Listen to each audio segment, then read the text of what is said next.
nós começamos o curso preparatório sempre pelas leis federais e, primeiramente, pela Constituição, porque é a Constituição a carta magna do país, e as outras leis necessariamente cumprem a Constituição. Então, a Constituição orienta toda a sociedade e todo o desenvolvimento das correntes sociais, educação, cultura, saúde, costumam cair nos concursos, são esses artigos acima citados. O artigo 5, que trata dos direitos iguais de todos os brasileiros e estrangeiros que moram aqui no Brasil, todos são iguais perante a lei. E quais são esses direitos? Quais os direitos que são garantidos? Primeiro, a inviolabilidade do direito à vida. A vida é inviolável. Liberdade, igualdade para todos. Todos merecem tratamento e têm direito a tratamento igual. Todos têm direito à segurança e todos têm direito à propriedade. Inclusive, a propriedade, a casa é um lugar inviolável. Ninguém pode entrar na sua casa sem a sua permissão. Isso nós vamos ver aqui também na garantia dos direitos. O lar é inviolável. Esses direitos, essas garantias de direitos aos brasileiros e estrangeiros que moram aqui no Brasil são invioláveis, tá? Isso é o artigo 5. O artigo 37 ao 41 trata dos funcionários públicos. Nós vamos ver. O artigo 205 ao 214 trata da educação. Como eu falei que a Constituição é a carta magna do país, a LDB de 1996, ela foi criada para cumprir a Constituição. Então, do artigo 205 ao 214, esses artigos eles são repetidos e minuciosamente tratados na LDB. Por isso que nós vamos tratar desses artigos quando tratarmos em seguida, hoje mesmo, da LDB. Do artigo 227 ao 228, trata-se dos direitos da criança e do adolescente, que são as pessoas em desenvolvimento. A criança e o adolescente estão em desenvolvimento. Isso nós vamos ver no ECA, porque o ECA cumpre a Constituição, então ele repete os artigos da Constituição. O artigo 229 é novo, trata dos direitos do idoso. Esses artigos são que cairão no concurso de Praia Grande e que costumam cair nos concursos de educação. Bom, já vimos que todos são iguais perante a lei e esses direitos devem ser garantidos. Agora, como os direitos à liberdade estão descritos? Liberdade de manifestar o pensamento. Você é livre para manifestar o seu pensamento. Porém, essa manifestação ela é pública, então não é vedado o anonimato. Tá? Então, quando você manifesta o seu pensamento, a sua forma de pensar, você é identificado. E também, se você, caso nessa manifestação do seu pensamento, você ofenda alguém, alguma instituição, quem foi ofendido tem o direito à resposta. E essa resposta também pode causar, se a ofensa foi grave, uma indenização por dano material, moral ou a imagem daquele que foi ofendido na sua manifestação do pensamento, que é livre. Ou seja, a liberdade ela vem sempre atrelada à responsabilidade. Você pensa, você manifesta o seu pensamento, mas dependendo de como a manifestação do seu pensamento feriu ou não mas se feriu o outro, você pode receber uma resposta e, inclusive, ser processado e ter que pagar uma indenização, se o dano foi material, moral ou a imagem da pessoa. Então, liberdade vem sempre acompanhada de responsabilidade. A liberdade é inviolável, inclusive a liberdade de crença religiosa. No Brasil, nós temos várias religiões. Temos as religiões africanas, temos as religiões europeias, a católica e a protestante, a anglo-germânica, temos várias religiões. Anglo-saxônica. É inviolável a sua liberdade de crença. Você crê ou não crê, né? Você crê ou não crê naquilo que você quiser. E você pode manifestar essa sua crença também. A manifestação do seu pensamento é inviolável. E você pode também fazer rituais de acordo com a crença religiosa que você tem. E esses rituais, esses lugares de exercício do culto religioso, eles são protegidos. Os cultos são protegidos e os seus rituais, liturgias, são protegidas, né? É assegurado o livre exercício dos cultos religiosos e garantida a proteção aos locais de culto e suas liturgias. Ninguém será privado dos seus direitos, esses direitos aqui: direito à vida, à liberdade, à igualdade, à segurança e à propriedade, por motivo de crença ou convicção filosófica. A Constituição, ela vem combater a perseguição do que seria anteriormente ditadura, inclusive em relação à convicção filosófica ou política. Salvo se, nessa convicção de crença filosófica ou política, essa sua manifestação da sua crença, você invocar essas manifestações de crença ou convicção filosófica ou política para eximir-se de obrigação legal que é imposta a todos e recusar-se a cumprir uma prestação alternativa. Então, nós na educação, nós temos o caso que pode servir como exemplo aqui, daquele que é adventista de sétimo dia e ele não pode frequentar a escola sexta-feira. É uma crença religiosa, é um rito religioso, é um modus operandi da religião. Sexta-feira, depois das 6 horas da tarde, ele não pode sair de casa a não ser para cumprir a sua crença. E tem prova. O que ele pode fazer, que é o direito religioso dele, que está assegurado? Ele não vai eximir-se da obrigação legal, porque uma prova prova escolar não é uma obrigação legal. O que ele vai fazer? Ele vai comunicar com antecedência, por escrito, na secretaria, na direção da escola, que ele tem essa crença religiosa e solicitar que aquela prova, aquele exame escolar, seja oferecido a ele em outra data. Isso está na LDB. E aí, sendo avaliado isso, ele está no direito dele, o direito que é garantido na Constituição, será comunicado a ele também por escrito que ele poderá fazer essa prova em outra data.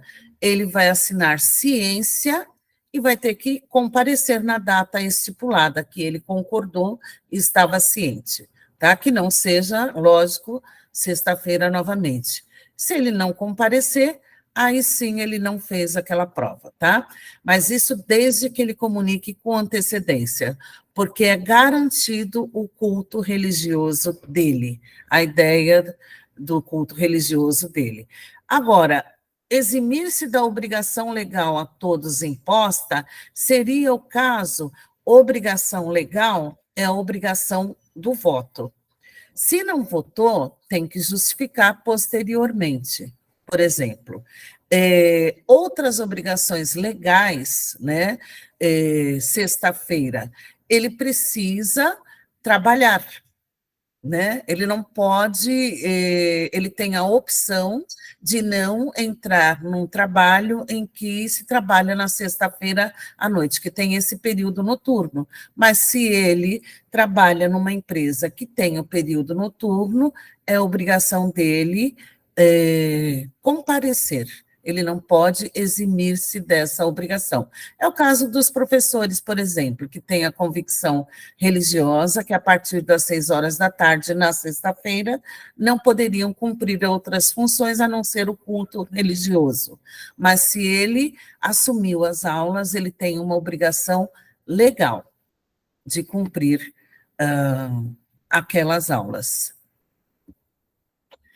São invioláveis a intimidade, a vida privada, a honra e a imagem das pessoas, assegurado o direito à indenização pelo dano material ou moral decorrente dessa violação.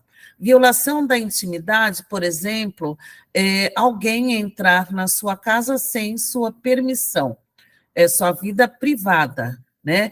E exemplo de violação da imagem, em relação a. Eu comecei essa gravação, eu avisei vocês antes de começar essa gravação que nós estaríamos gravando, tá? Porque, eventualmente, a imagem de vocês pode aparecer na gravação. Então, eu preciso pedir autorização.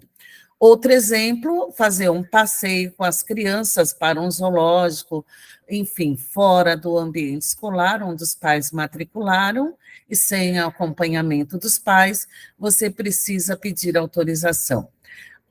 Outro exemplo é divulgar fotos de crianças, de menores, no Facebook da escola.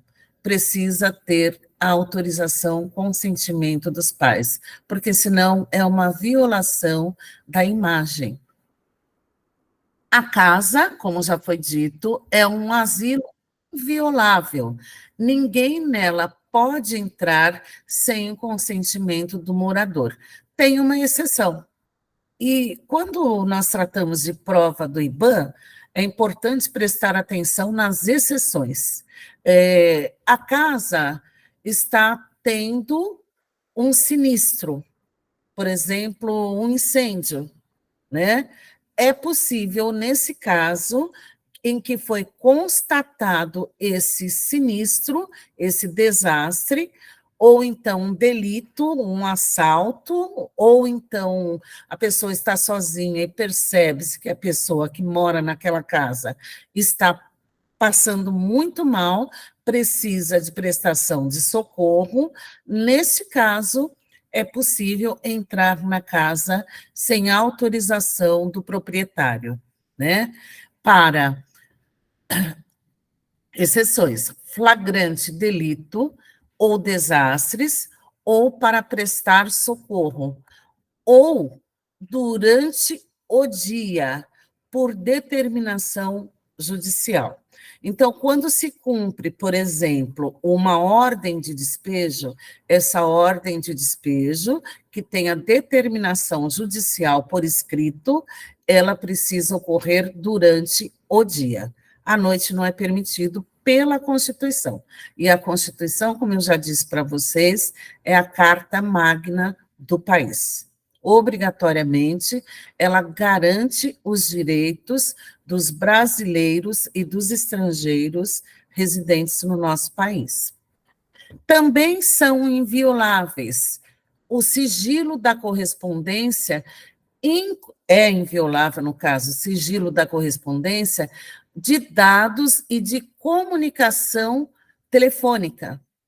Então, a conversa telefônica, quando você está conversando com uma empresa e ela grava aquela ligação, ela precisa necessariamente te avisar, comunicar, antes de iniciar a gravação, que essa gravação poderá ser gravada. E você pode também não autorizar a gravação. Né? No início da conversa, você pode não, olha, eu não autorizo a gravação.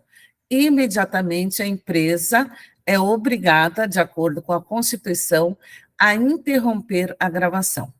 O mesmo acontece quando você vai fazer uma gravação de uma conversa telefônica. Você precisa avisar a pessoa e ela precisa concordar com a gravação, se manifestar contra ou a favor. É lógico que quem cala consente. Você avisa essa gravação, eu vou gravar a nossa conversa, tudo bem? Não se manifestou, é que concorda. E a correspondência, né, sempre o sigilo da correspondência, não, pela Constituição, não se pode abrir carta ou correspondência de ninguém, inclusive nos meios digitais, e-mail, etc., sem autorização da pessoa. E, salvo, é o tal do exceto, no último caso, por ordem judicial. É o caso de quando, por exemplo, se confisca o telefone de um investigado, o celular de um investigado, e se entra nas redes sociais dele, no WhatsApp, precisa de ordem judicial por escrito para que isso seja autorizado. Senão, é considerado violação dos direitos à intimidade, à vida privada, direitos garantidos na Constituição. Então, concluindo, é inviolável o sigilo da correspondência, dos dados pessoais e das comunicações telefônicas, inclusive no WhatsApp, salvo no último caso, por ordem judicial, nas hipóteses e na forma que a lei estabelecer, para fins de investigação criminal ou instrução processual penal, nos casos citados, com uma ordem judicial, um mandato de busca ou apreensão desses correspondência, celular, etc., notebook. É assegurado o direito à proteção aos dados pessoais, como eu já disse, inclusive nos meios digitais. Isso foi incluído na Constituição recentemente, eu não sei se 2017, 2018, 2019, mas é recente essa explicitação, inclusive nos meios digitais. Porque nós temos aquela onda de fake news, né? Então, é assegurado o direito dos dados pessoais, inclusive nos meios digitais, salvo por ordem judicial, como já foi explicado. Artigo 37. A partir do artigo 37, como eu já disse no início, nós tratamos do servidor público. O servidor público tratado na Constituição, como a Constituição é a carta magna do país, a carta máxima do país, e as outras leis precisam obrigatoriamente cumpri-la, não podem desviar-se dela, tá? Ou ser contraditória a ela. Todas as leis, estatutos de servidor público, municipal, estadual, federal, estatuto de servidor público, da administração pública, direta ou indireta. Ou seja, indireta é a administração mista, aquela que é parte pública, parte privada, tá? Necessariamente, no Estatuto dos Servidores, como nós vamos ver, o Estatuto de Servidor Municipal de Praia Grande, ele repete muita prescrição no seu estatuto, no seu texto, que a Constituição designa. Então, a maioria dos estatutos dos servidores, seja de que autarquia for, seguem, repetem a Constituição, e, na verdade, eles são quase iguais. As diferenças são muito poucas. Então, quem estudou um estatuto de servidor público de um município, praticamente não há muita diferença dos outros municípios, os estatutos, salvo necessidades especiais que a Câmara dos Vereadores e o prefeito observa ocorrida naquele município especialmente. Aí sim pode haver mudanças, peculiaridades no estatuto do servidor daquele município, por exemplo, tá? Então, prestemos atenção aqui e vamos repetir isso quando formos tratar do estatuto dos servidores municipais de Praia Grande. Os princípios, aquilo que é mais importante, o princípio que todos devem seguir da administração pública direta e indireta são legalidade. Primeiro princípio da administração pública, legalidade, ou seja, deve seguir a lei. Segundo, impessoalidade, ou seja, não deve favorecer ninguém e nem tratar diferentemente um ou outro.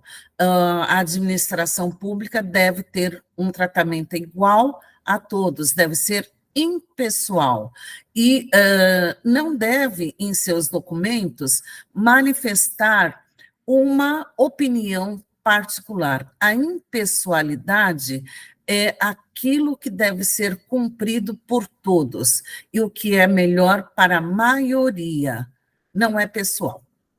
Moralidade, publicidade nesse caso é assim: os atos da administração pública exigem transparência. Todos têm o direito de conhecer os atos da administração pública, a vida financeira da administração pública, onde são aplicados os recursos da administração pública. Por isso, devido a essa necessidade de transparência, os atos da administração pública têm de ser publicados, né, em algum meio de comunicação. Normalmente usa-se o diário oficial do município, do estado, da União. O meio de comunicação costuma ser o diário oficial. Por exemplo, Cubatão e cidades pequenas, até pouco tempo, não tinham diário oficial. Aí publicavam os seus atos, os atos administrativos, nos jornais de grande circulação na região. E eficiência. Então, os princípios da administração pública são 5. Legalidade, os atos têm que cumprir a lei. Impessoalidade, não devem defender a opinião pessoal de ninguém ou favorecer a um pequeno grupo, sim, a maioria. Moralidade, publicidade, que diz respeito à transparência, conhecimento público de todos os atos, e eficiência. Agora, em relação à remuneração total dos servidores públicos, há limites da remuneração, né, em folha de pagamento.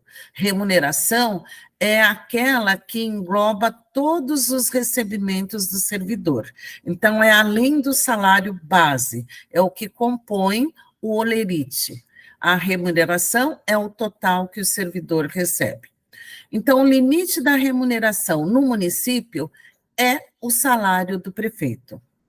Os vereadores, por exemplo, o procurador da justiça da prefeitura, ou seja, o alto escalão não pode receber mais do que o prefeito. É o limite de salário em folha de pagamento. Tá? Nos estados e no Distrito Federal, o maior salário é o do governador. o registrado em holerite. Tá? Então, são os limites de remuneração da administração pública. No município, o salário do prefeito. Nos estados e no Distrito Federal, o salário do governador. Isso vai estar também no Estatuto do Servidor Municipal de Praia Grande. Agora, em relação ao funcionário público que pode acumular cargo, apenas 2 casos que nós sabemos, né? Quem pode acumular cargo? O professor e os profissionais de saúde, tá? Então, o professor, ele pode acumular 2 cargos de professor.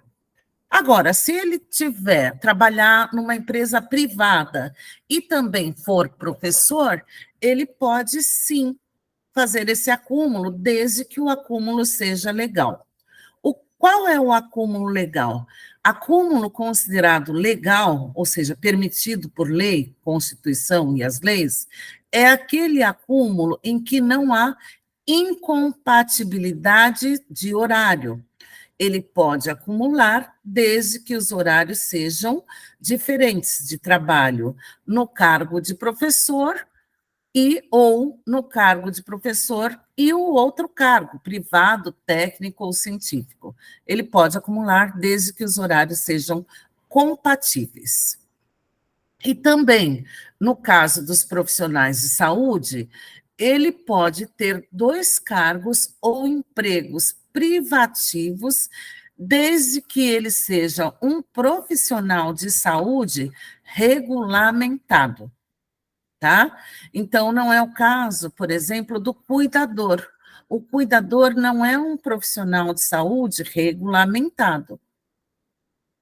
Ele precisa ser um técnico de enfermagem, um enfermeiro, um médico e outros cargos de profissionais de saúde que são regulamentados por lei, tá? Ele pode ter 2 cargos ou 2 empregos privativos. 2 cargos, quando a gente fala em cargo, diferentemente de emprego privativo, é que quando nós falamos de cargo, nós estamos falando de cargo público, da administração pública, direta ou indireta.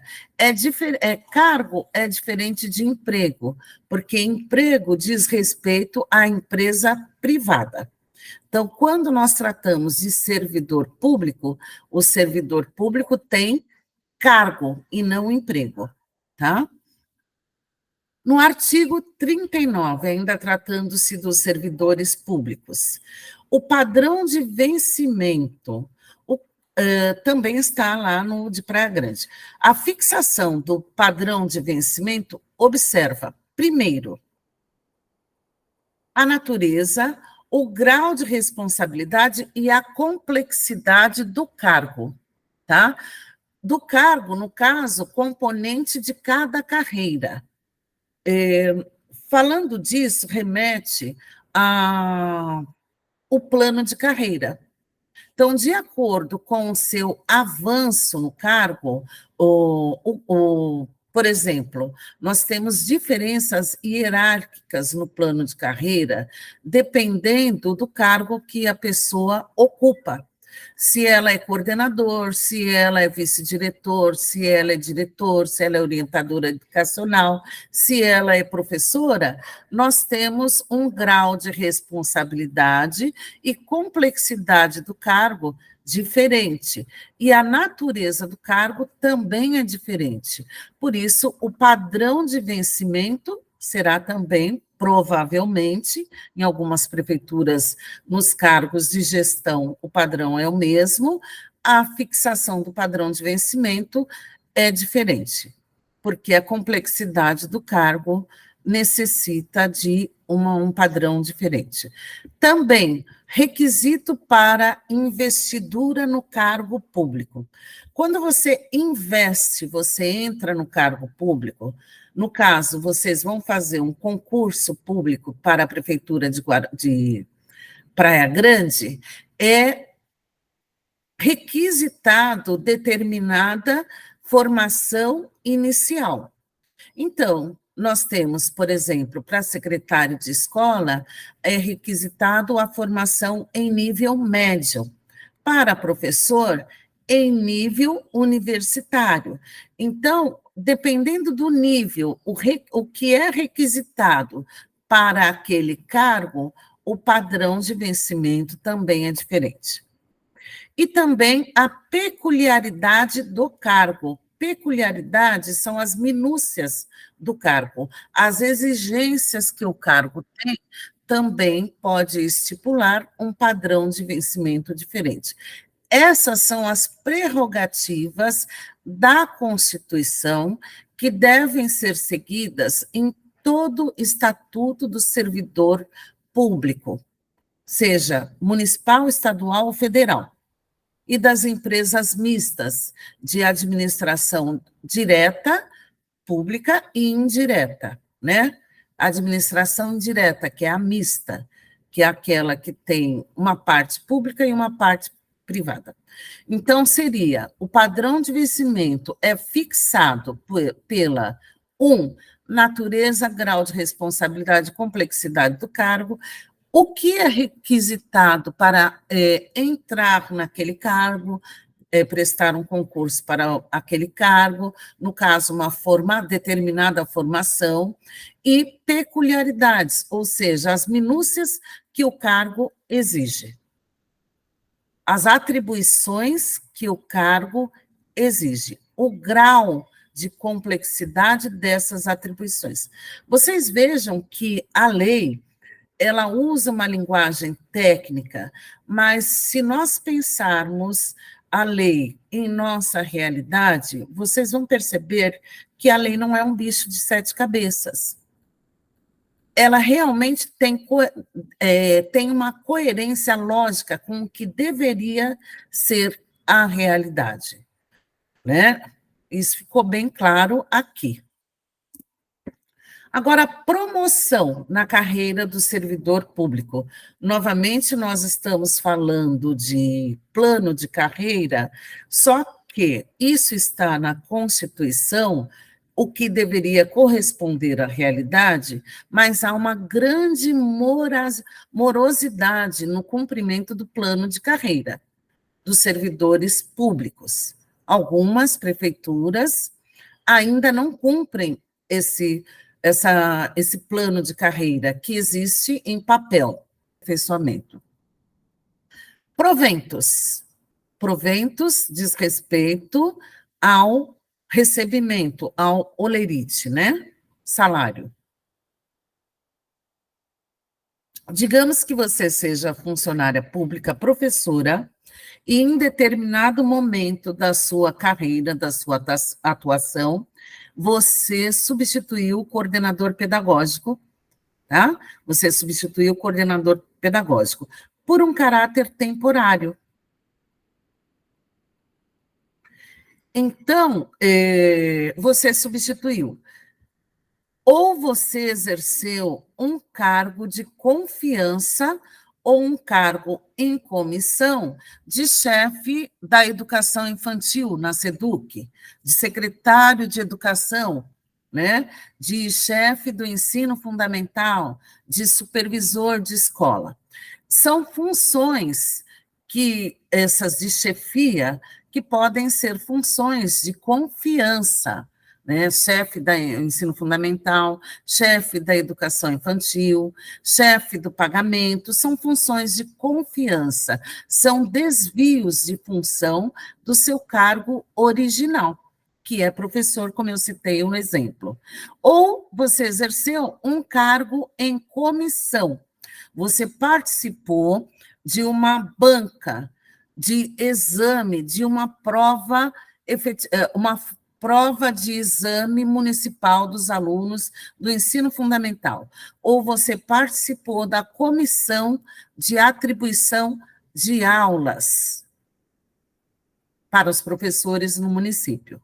Então, você recebeu, certamente, uma remuneração por essa sua participação, ou no caso da função de confiança, certamente você recebeu uma diferença no seu salário, valeu a pena para você, né?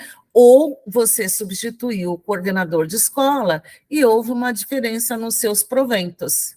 Entretanto, essa diferença temporária, ou encargo de confiança, ou encargo em comissão, ela não é incorporada ao seu salário. Isso significa que acabou essa substituição que você fez, acabou essa comissão que você participou, acabou essa sua designação para um cargo de confiança, você deixa de receber. E isso não conta para a sua aposentadoria, tá? Então, é vedada a incorporação de vantagens de caráter temporário ou vinculadas ao exercício de função de confiança ou de cargo em comissão, à remuneração do cargo efetivo. O seu cargo efetivo ele vai continuar a ter a remuneração que você recebia antes de exercer um desses exemplos dados aí. Em relação à estabilidade.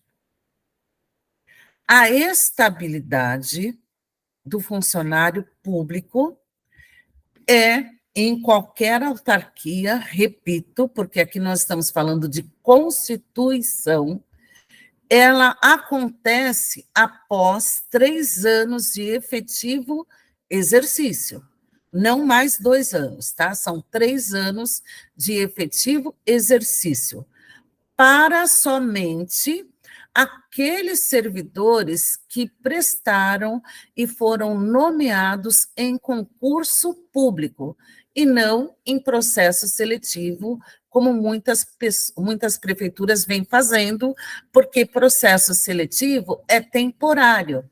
Então, mesmo que você fique num processo seletivo determinado tempo, isso não te dá estabilidade. Estabilidade, na verdade, na realidade, a estabilidade, ela garante uma certa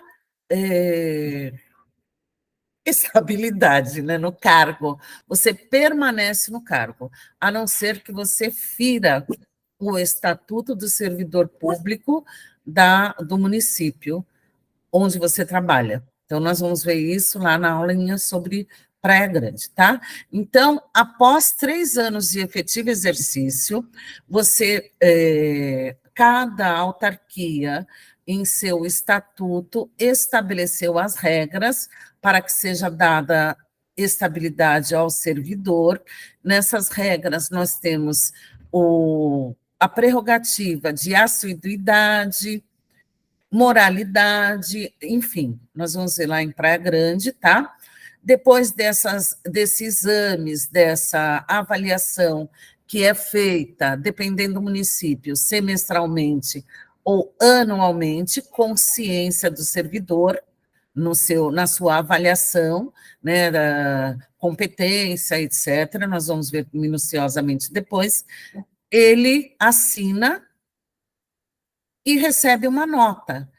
Essa nota, de acordo com a lei do município, se for abaixo de uma média estipulada, ele não consegue se efetivar no cargo, porque a efetivação no cargo ocorre após 3 anos de exercício no cargo, onde ele está no período probatório, todos nós sabemos. Após esse período probatório, é que ele se torna efetivo no cargo. No caso de Praia Grande, coloca-se o cargo de adjunto, né? Adjunto é aquele que está atuando e depois ele pode se efetivar no cargo como professor de educação infantil, como professor de ensino fundamental 1, como professor de ensino fundamental 2, etc. Tá? Parece que, pelo menos em Santos, é feita uma nova provinha para a efetivação no cargo, porque Santos também usa esse termo adjunto. Depois ele se torna efetivamente professor daquele nível de ensino, quando ele passa no exame, Tá? Então, há pessoas que, apesar de terem adquirido estabilidade, continuam com a nomenclatura de adjunto. É o caso de cada município que nós veremos depois. Mas o que é necessário saber que o período probatório é de 3 anos de efetivo exercício.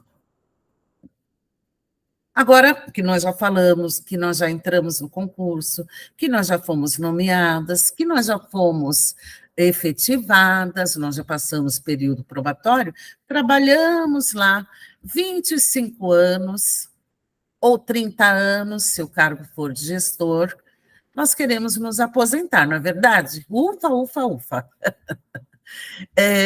Como se dá a aposentadoria do servidor público? Não só do professor, mas de qualquer servidor público. Primeiro, o servidor público abrangido por regime próprio de previdência social, ou seja, nós não somos do INSS, nós temos o nosso regime próprio de previdência social. Será aposentado. Antes do tempo, se ele tiver de 25 anos, que é o mínimo exigido para o professor, no caso, tá? Por incapacidade permanente para o trabalho, ele tem uma doença que o torna incapaz para o trabalho naquele cargo que ele exerce, tá? Ele tem uma incapacidade permanente naquele cargo que ele foi efetivado.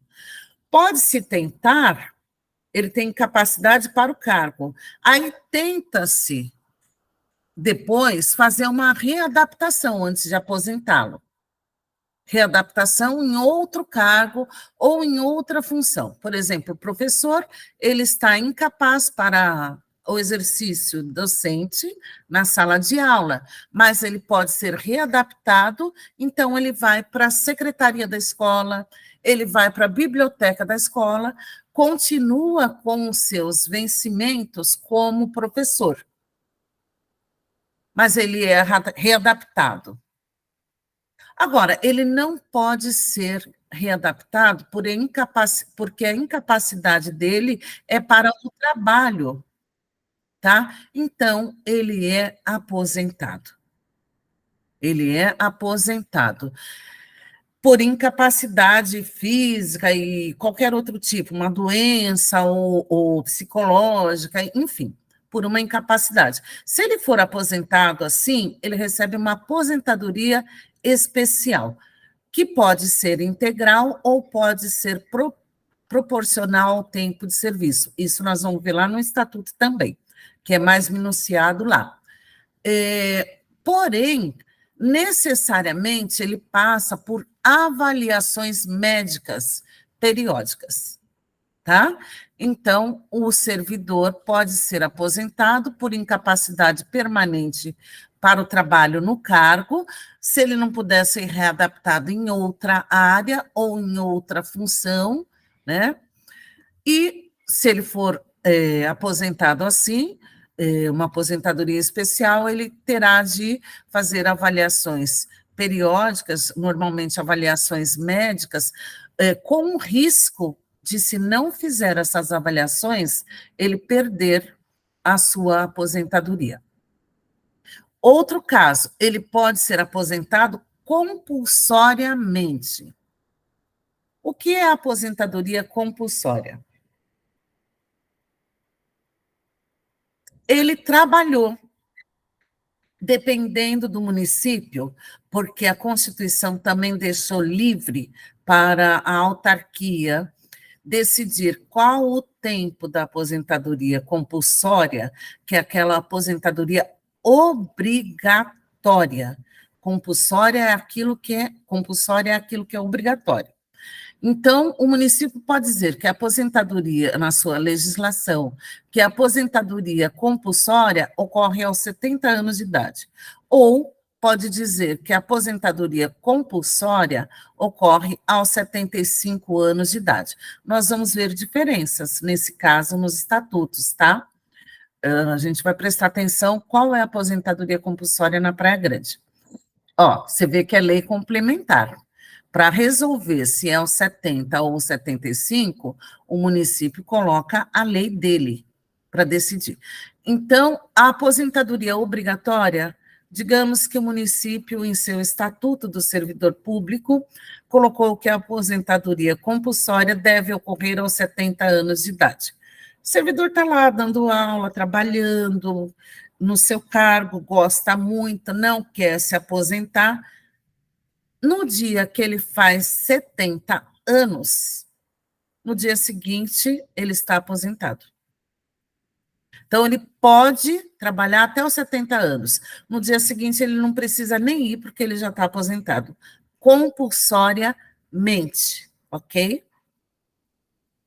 Professores, em relação à aposentadoria, como já foi citado, os professores têm uma aposentadoria especial, com uma idade mínima reduzida.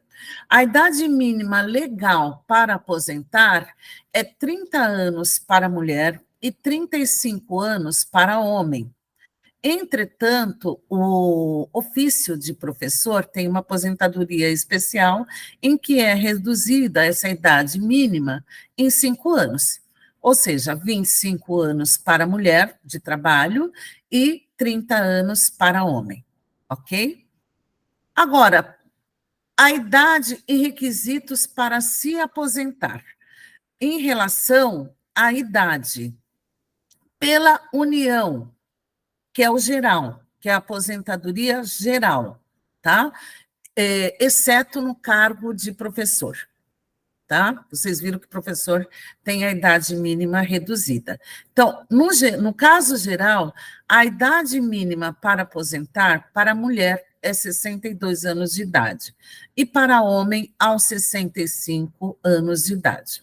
Vocês sabem que desde 2018 acontece uma reforma na Previdência em que vai se aumentando a somatória de tempo de serviço e idade mínima para aposentar, tá?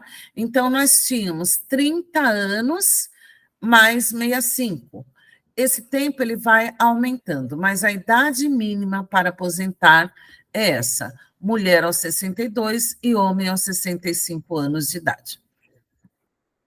Agora, tem a exceção, como todo caso tem uma exceção.